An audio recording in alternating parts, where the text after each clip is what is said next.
cases and nearly 10,000 deaths in the United States. But as we heard from Governor Cuomo, the number of fatalities does appear to be slowing here in New York City. Meantime, stressing the need for strict social distancing in the days ahead, Dr. Anthony Fauci said as many as half of all infected people do not experience symptoms.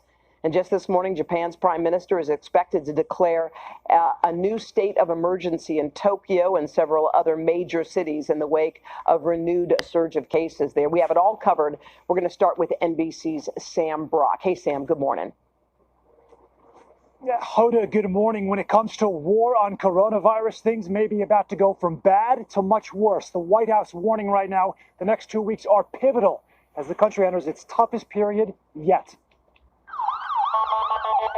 With multiple states heading into what experts believe will be make-or-break weeks in the fight against COVID-19, overnight President Trump trying to put a positive spin on an escalating situation. We're starting to see light at the end of the tunnel. But just 24 hours earlier, the president admitting there'll be a lot of death, unfortunately. An assessment echoed by his top health advisors. The next week is going to be our Pearl Harbor moment. It's going to be our 9/11 moment. The president also doubling down on his calls to use the anti-malaria drug hydroxychloroquine, even though there's no evidence it's effective against COVID-19. What do you have to lose? They say take it.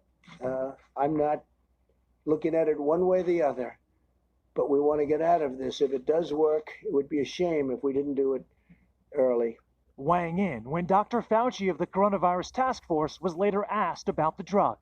And would you also weigh in on this issue of hydroxychloroquine?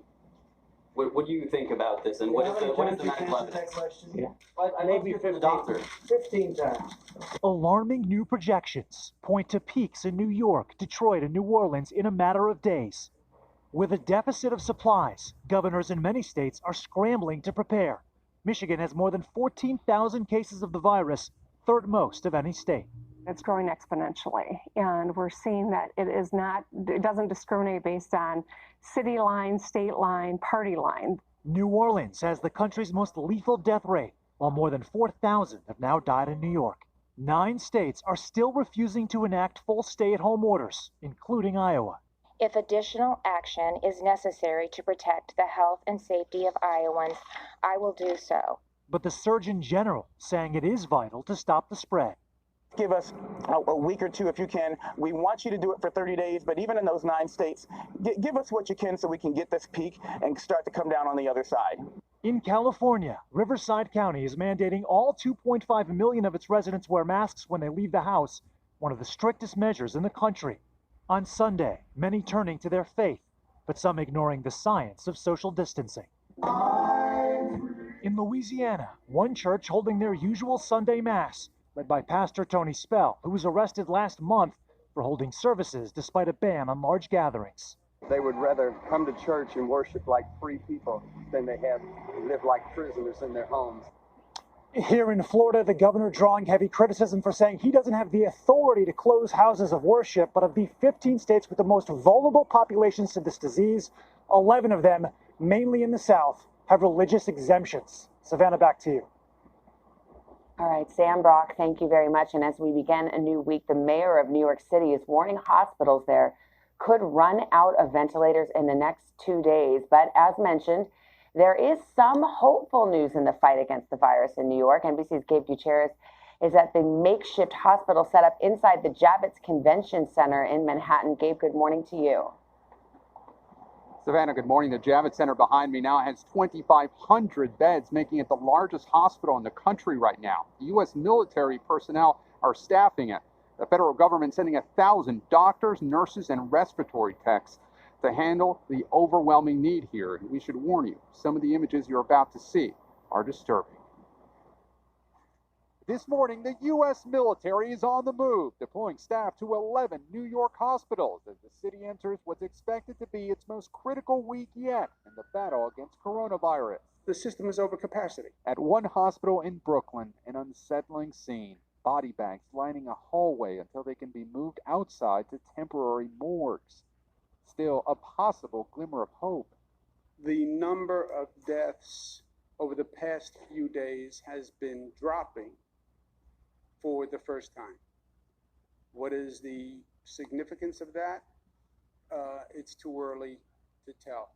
New hospitalizations, along with ICU admissions and intubations, have also gone down in New York, but the overall death toll remains grim. The state topping a staggering 4,100 deaths, more than 122,000 confirmed cases. I hope we're somewhere near the apex, right?